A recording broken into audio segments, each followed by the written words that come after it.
right now. Houston Mayor Annise Parker has had it with Uber. That's what the mayor said after hearing from a state lawmaker from Michigan today. Good evening, everyone. I'm Melinda Spalding. And I'm Don Teague. Thanks for joining us. That Michigan lawmaker says he had a nightmare experience when he used Uber in Houston, and he's out $12,000 in medical bills. Fox 26's Katie McCall joins us now live with the story. Katie? Don and Melinda, from sanctioning Uber to impounding its drivers' cars, city council members say they're looking at every way to get the company to play by the rules. And today they got an earful from a Michigan lawmaker who says enough is enough.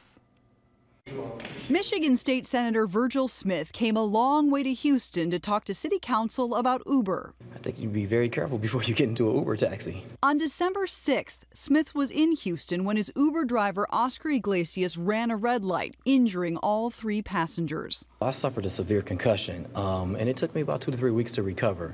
So my head was swollen in numerous places, and it hurt, to say the least. It really hurt. More than 4 months later, Smith says Uber still hasn't paid a dime of his more than $12,000 in medical bills.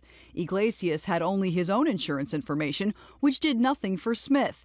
Mayor Annise Parker was furious. It's a billion-dollar freaking corporation, and he shouldn't have to track them down. That driver should say, "Here's Uber's insurance."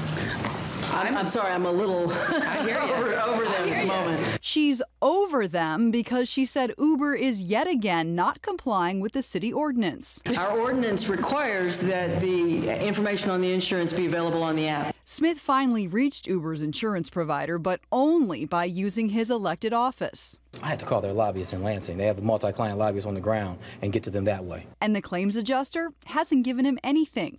Smith says he is concerned because Uber is lobbying in Austin to pass a bill that would put the state in charge of regulating it, removing the power of cities like Houston to demand things like fingerprinting for FBI background checks and providing Uber's insurance information to passengers. The model legislation that they're going state to state with, it can't happen. His home state has already rejected it, and he wants Texas to follow suit. This is not keeping the public safe. Now, Uber declined our offer for a phone interview. I also sent 4 questions which remain unanswered. Uber responded with a statement accusing Michigan State Senator Smith of failing to submit copies of his bills. Uber says it now has those copies and will resolve his claim. Now, you can read Uber's statement on my Facebook page. Katie McCall, Fox 26.